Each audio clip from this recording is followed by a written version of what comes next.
She told him her father was in the special forces. The cop laughed. That is, until the SUV showed up.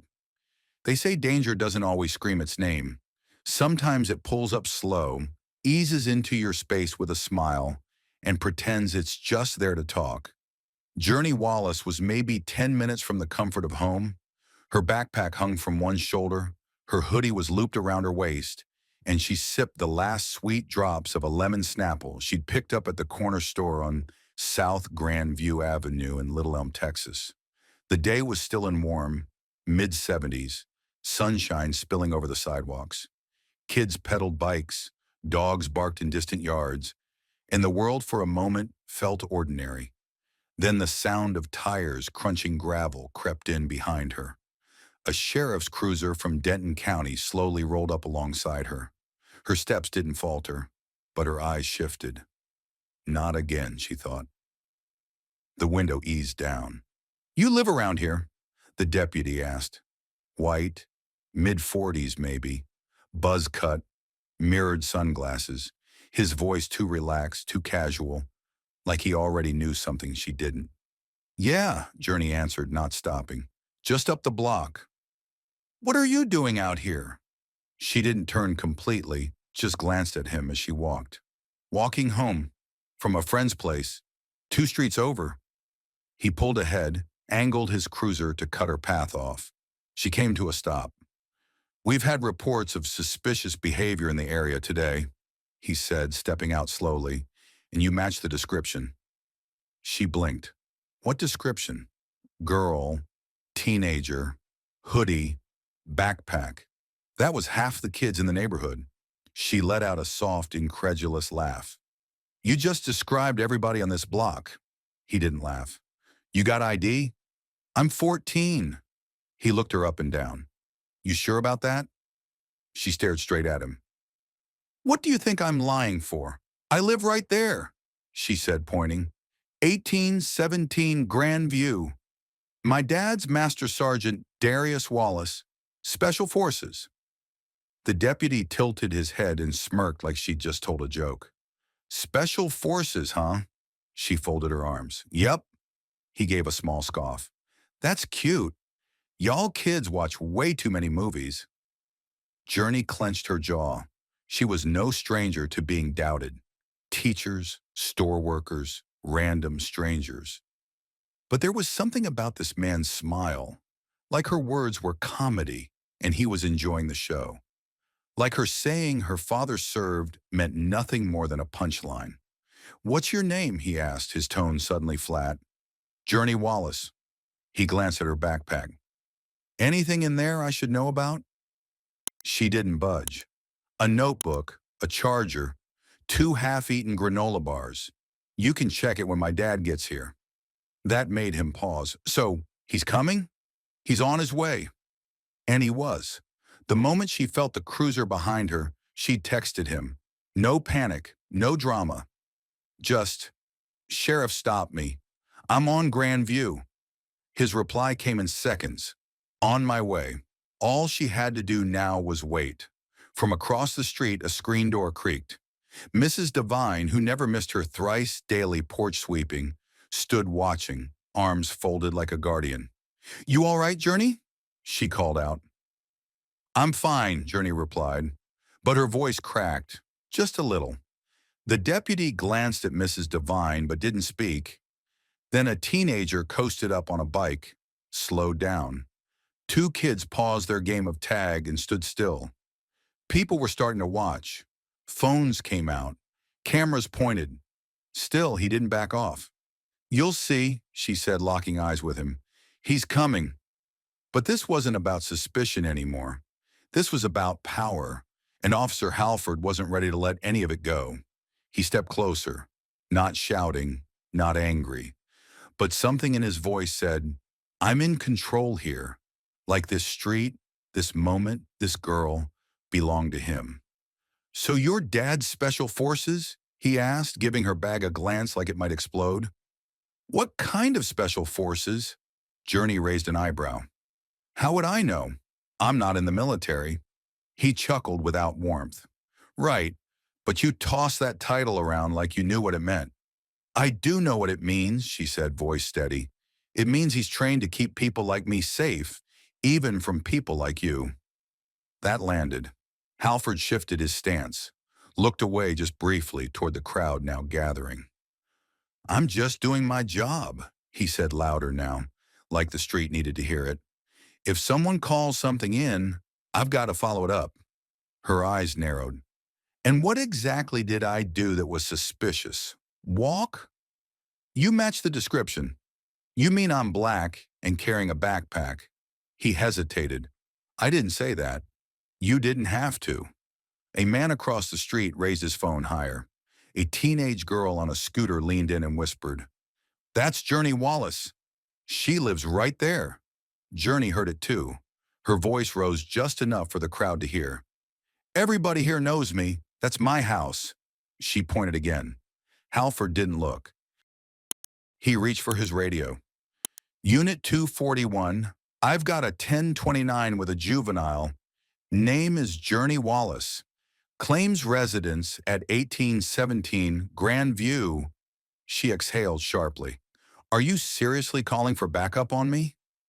Standard procedure, he muttered, not meeting her eyes. Mrs. Devine shook her head. That child don't lie, and her daddy is who she says he is.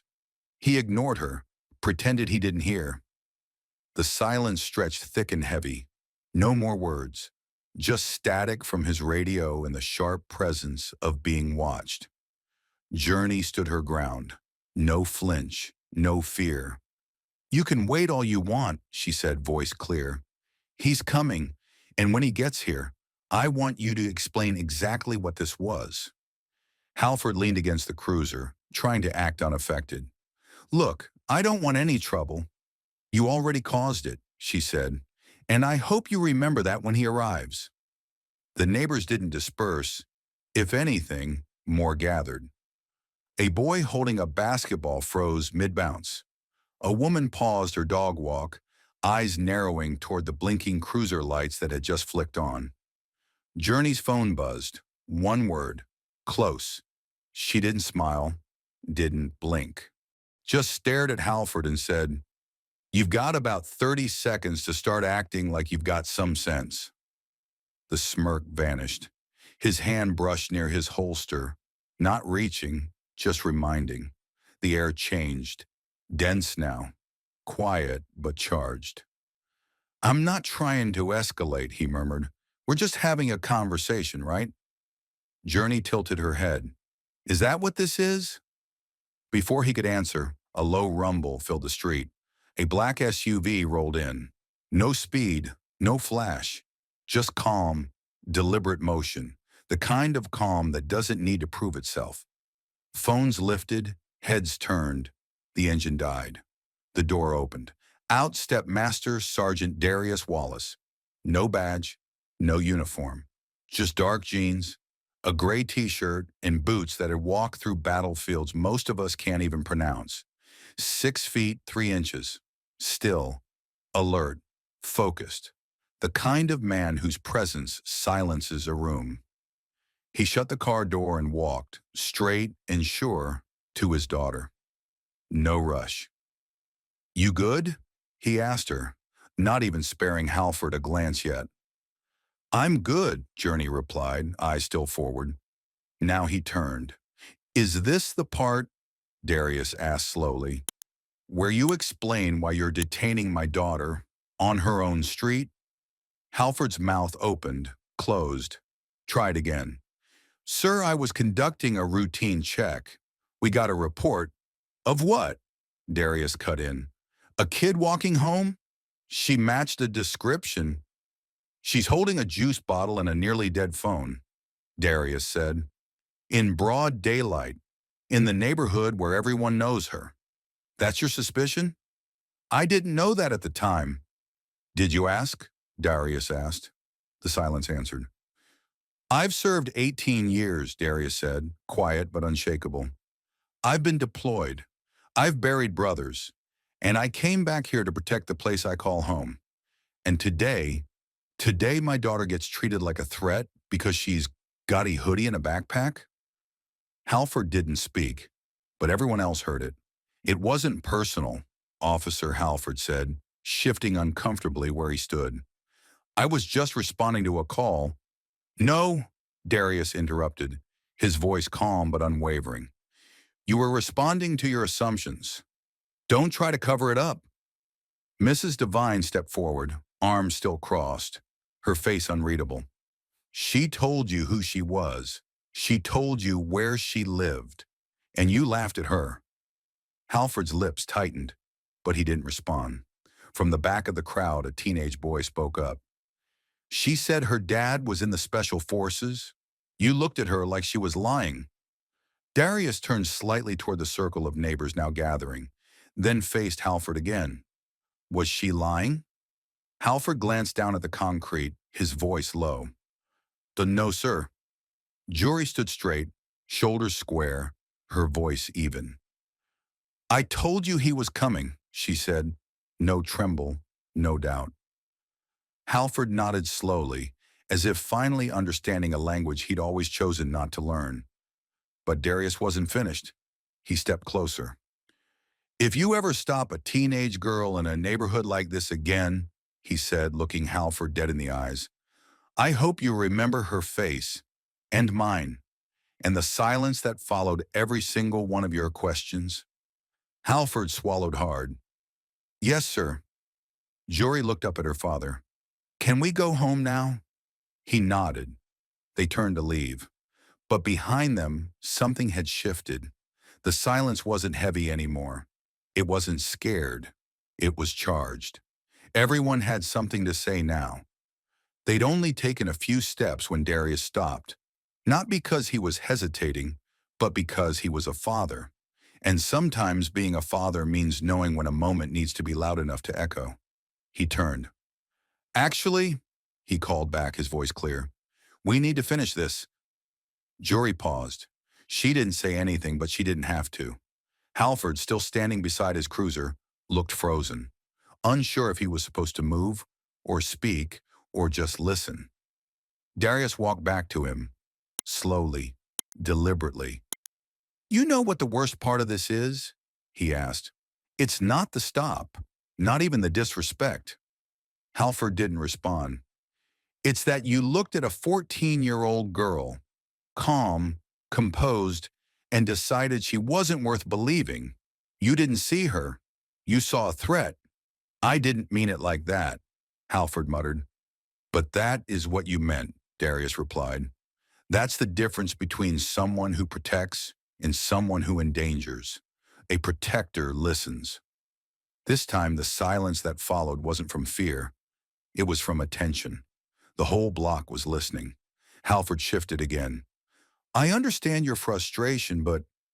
No, Jory said, stepping forward, her voice louder now, but not wild, precise. You don't understand what it feels like. To have someone decide who you are before you even speak. To stay calm, respectful, collected, even when you're the one being cornered. Halford didn't look at her like he had before.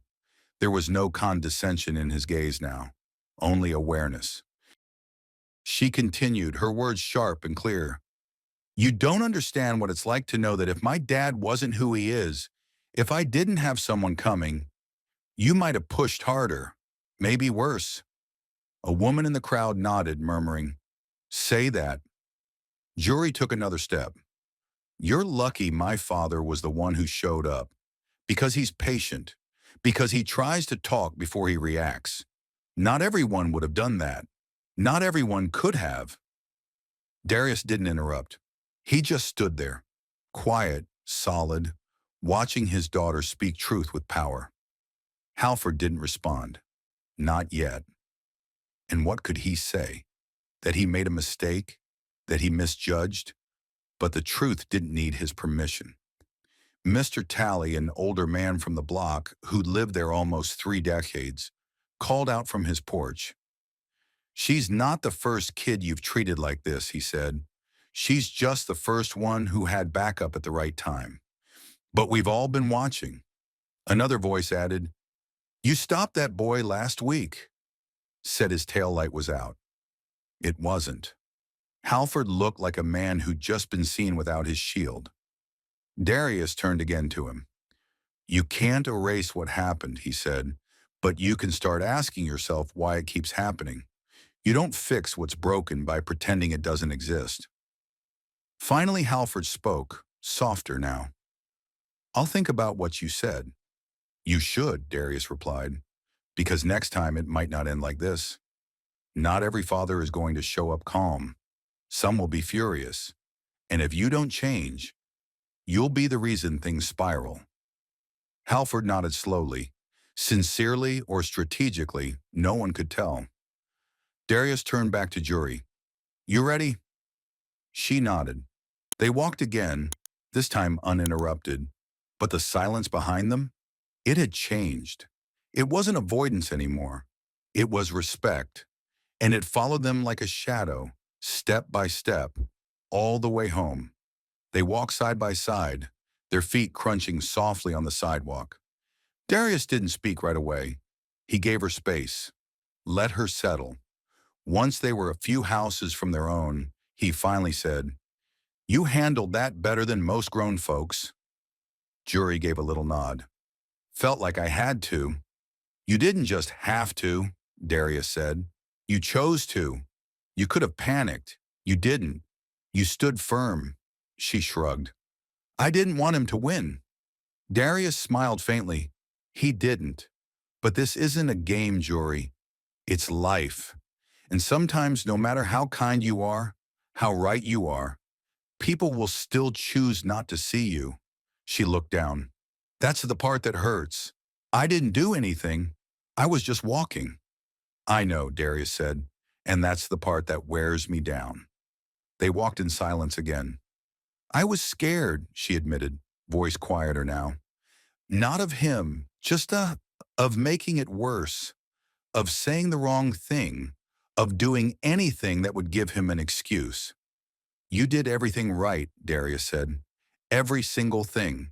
And even if you hadn't, it still wouldn't have justified how he treated you. She nodded, lips tight. Then she asked, Do you think he'll actually change? Darius stopped walking. Their own yard was now in view. I don't know, he answered honestly. But I know he heard you. He heard us. And sometimes that's where it starts. The first crack in the wall. The sound of the neighborhood was returning now. Kids playing, dogs barking, life resuming.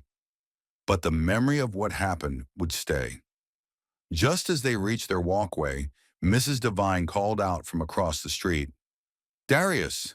He turned. Thank you, she said simply. To both of you. Juri smiled faintly. Then another neighbor, a younger woman with red braids and a basketball jersey, stepped up. She still had her phone in hand. Hey, she said. Your daughter? She's a legend. For real. Juri blinked, surprised. Me? The woman nodded. The way you stood there and told him the truth? No fear. That was powerful. Juri blushed, just a little. Thanks. Inside, the air conditioning welcomed them. Juri dropped her bag on the couch and sank into it without a word. You want something to eat? Darius asked. Sandwich? Cereal? She shook her head. Can I just sit? Of course. He sat beside her, quiet, present, just there. Because sometimes that's what strength looks like too.